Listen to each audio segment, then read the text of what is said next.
ছবিটা দেখো, লক্ষ্মী ঠাকুরের ছবি। কেমন করে আঁকবে ভিডিওটা প্রথম থেকে শেষ পর্যন্ত দেখার জন্য অনুরোধ রইল।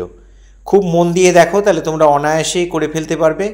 প্রথমে খাতার মাঝখান দিয়ে একটা সোজা লাইন টেনে নেবে, মিডিল পয়েন্টটা বের করে একটা মাঝখানে লাইন টেনে নেবে, যাতে মা লক্ষ্মী ছবিটা সোজা হয় এবং আঁকতে সুবিধা হয়। চূড়াটা দেখো ঠিক দুপাশে সমান করে ভাগ করে নেবে। মাথাটাও যখন ইউর মতো করে করবে তখনও দুপাশটা দেখে নেবে যে সমান আছে কিনা। মোটামুটি এই আইডিয়া করে এইভাবে যদি করো তাহলে অনায়াসেই তোমরা করে ফেলতে পারবে এবং ঠিকঠাক মতো করতে পারবে। এবার ঠিক মিডিলে আমি টিপটা দিয়ে দিলাম আর চোখের জন্য আউটলাইন করে দিলাম, চোখ করে দিলাম, নাক করে দিলাম, ঠোঁটের লাইনটাও দিয়ে দিলাম আর নাকে একটা নথ দিয়ে দিলাম। এবার এখানে একটা আশীর্বাদের হাত করব।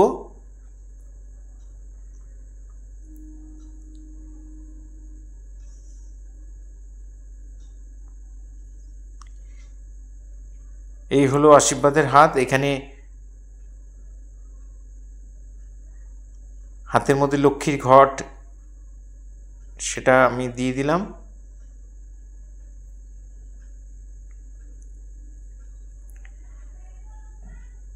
হাতে একটা পদ্ম ফুল দিলাম।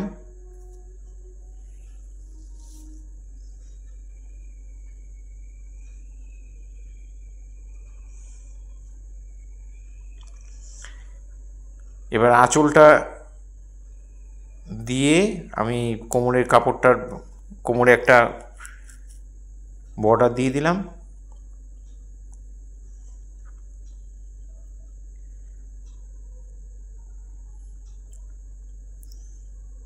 মা লক্ষ্মী পদ্ম ফুলের উপর বসে আছে, সেই পাটাকে এইভাবে এঁকে সামনের কাপড় কুচিটা দিয়ে দিলাম, আঁচলটা দিয়ে পাশ দিয়ে পেছনের কাপড়টা এঁকে দিলাম।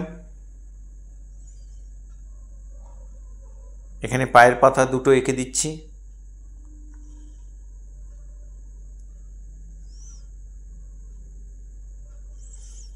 এখানে পদ্ম ফুল বর্ডার করে দিলাম।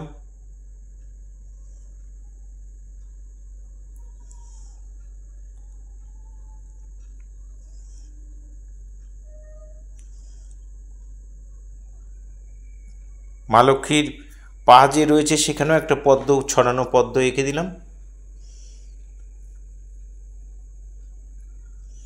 চূড়াটা আর একটু ডিজাইন করে দিলাম।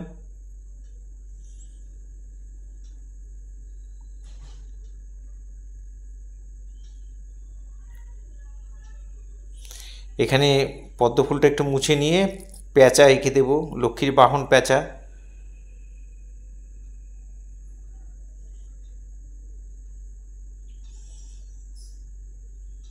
শঙ্খর উপর বসে আছে, শঙ্খটা এঁকে দিলাম।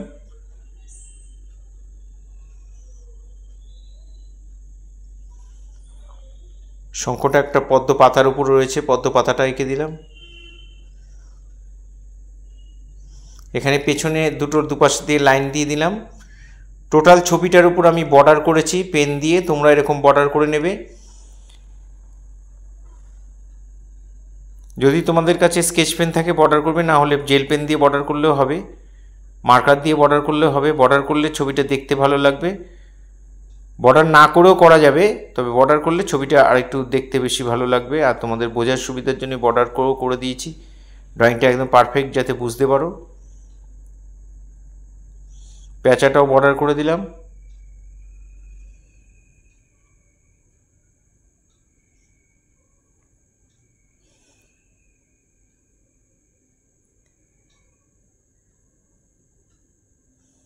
মা লক্ষ্মীর পাটাও বর্ডার করে দিচ্ছি।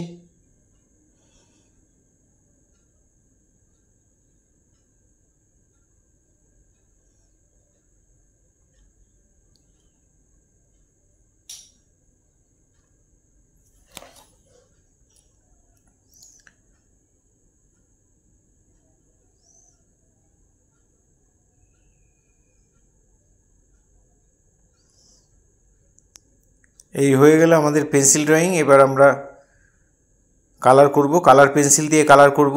তার আগে কয়েকটা পদ্ম পাতা এঁকে নিচ্ছি। এখানে সামনে একটু জল করে দেব। এটা টোটাল একটা কম্পোজিশন হয়ে গেল, মা লক্ষ্মীর দিয়ে একটা কম্পোজিশন। এবার কালার করছি, স্কিন কালার দিয়ে আমি ডিপ লাইট করে গায়ের কালারটা দিয়ে দিচ্ছি স্কিন কালারের পেন্সিল দিয়ে। তোমাদের কাছে যদি পেন্সিল থাকে তো করবে, যদি না থাকে তাহলে প্যাস্টেল কালার দিয়েও করতে পারো। কালারিং পেন্সিল হলে বেশি ভালো হয়, কারণ ছোট্ট ছবিটার ওপরে পেন্সিল কালার দিয়ে করতেই বেশি সুবিধা হয়, যেহেতু ছোট ছোট কাজ রয়েছে ছবিটার মধ্যে। চূড়াটার মধ্যে আমি ভ্যারাইটিস কালার দিয়ে দিয়েছি। তোমাদের এই কালারগুলো ভালো লাগলে তোমরা করতে পারো, না হলে তোমাদের পছন্দ মতো কালারও দিতে পারো, কোনো অসুবিধা নেই।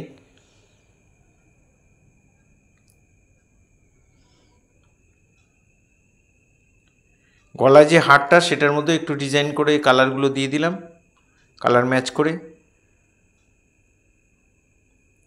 কাপড়ের পাড়গুলোর মধ্যে আমি মাঝখানে হলুদ দিয়ে দিয়েছি, আর দুপাশের বর্ডারগুলো গ্রিন দিয়ে দিয়েছি, ডিপ গ্রিন দিয়ে।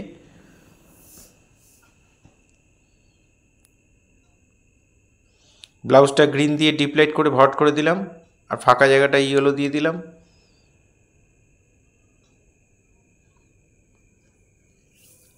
হাতের চুড়িগুলো লাল করে দিলাম।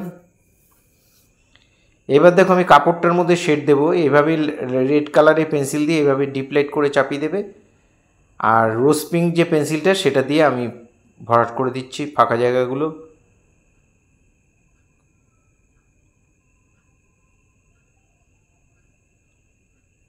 আঁচলটার মধ্যেও তাই হবে, ফাঁকা জায়গাগুলো রোজ পিঙ্ক দিয়ে ভরাট করে দিচ্ছি, লাল দিয়ে শেড দিয়ে নিয়েছি। আমার ডান দিক থেকে আলো পড়ছে, তাই সমস্ত শেডগুলো সব বাঁদিকে ডিপ পড়ছে, এটা একটু খেয়াল রাখবে।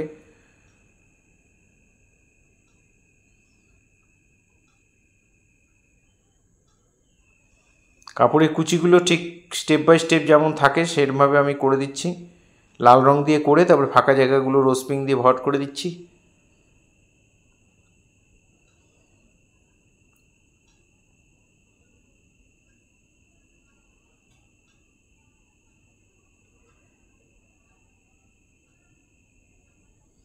এখানেও তাই, দেখো পুরো কাপড়টা হয়ে গেল। অরেঞ্জ কালার দিয়ে আমি পাড়ের মধ্যে যে ইয়েলো দিয়েছিলাম ওখানে অরেঞ্জ কালার দিয়ে একটু শেড দিয়ে দিলাম অরেঞ্জ কালারের পেন্সিল দিয়ে, আর পিঙ্ক কালার দিয়ে আমি ডিপ লাইট করে পদ্ম ফুলটার ডিপ লাইট করে চাপিয়ে দিচ্ছি। আমি যেই জায়গাগুলো ডিপ দিচ্ছি তোমরা ঠিক সেই জায়গাগুলোই ডিপ দেবে। ডিপ থেকে লাইট এভাবে করে তারপরে রেড কালারের পেন্সিল দিয়ে পদ্ম ফুলের যে পাপড়ির মধ্যে ভাঁজ ভাঁজ থাকে, দাগ দাগ থাকে, সেটা আমি এখানে দিয়ে দিচ্ছি। নিচগুলো গ্রিন কালার দিয়ে ভরাট করে দিলাম। মা লক্ষ্মীর পা যেখানে রয়েছে ওখানে ইয়েলো দিয়ে ভরাট করে, পিঙ্ক কালার দিয়ে পদ্মগুলো করে আবার লাল দিয়ে ডিপ লাইট করে দাগগুলো দিয়ে দিলাম।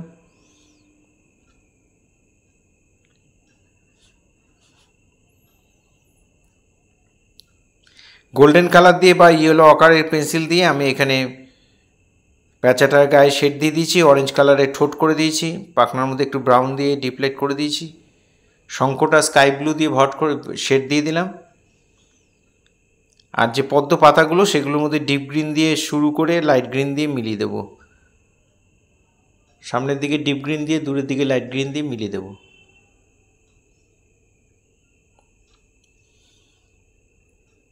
এবার জলের মধ্যে আমি ডিপ কালারের যে পেন্সিলটা, কালারিং পেন্সিল যেটা পুশিয়ান ব্লু ডিপ কালার, সেই কালারটা দিয়ে আমি হালকা হালকা করে প্রথমে ভরাট করে নিচ্ছি।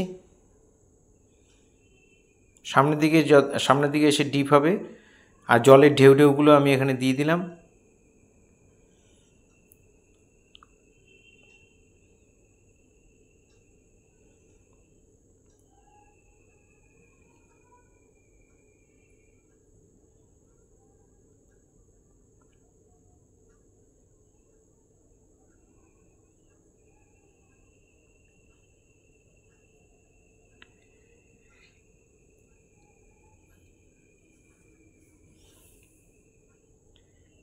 ব্যাক সাইডে আমি স্কাই ব্লু দিয়ে হালকা হালকা করে সমান করে চাপিয়ে দিচ্ছি। পেন্সিলটা রেখে পেন্সিলের শেষগুলো একটু বড় করে কেটে নেবে, তাহলে করতে সুবিধা হবে। এই ধরনের ভিডিও প্রতিনিয়ত পাওয়ার জন্য অবশ্যই আমার একমাত্র YouTube channel Suryadip art gallery আপনারা অবশ্যই সাবস্ক্রাইব করবেন, ভালো লাগলে লাইক কমেন্ট করবেন। ফেসবুকে যেসব বন্ধুরা আমার ফার্স্ট টাইম ভিডিও দেখছেন তাদের কাছে অনুরোধ যে আমাকে অবশ্যই ফলো করবেন, ভালো লাগলে একটা করে কমেন্ট করবেন। আমি এখানে চুলটা গ্লাস মার্কিং ব্ল্যাক পেন্সিল দিয়ে করেছি। সেই পেন্সিলটা কালারিং পেন্সিলের থেকেও ডিপ হয়, তোমরা একটা কিনে নিতে পারো, তোমাদের করতে সুবিধা হবে।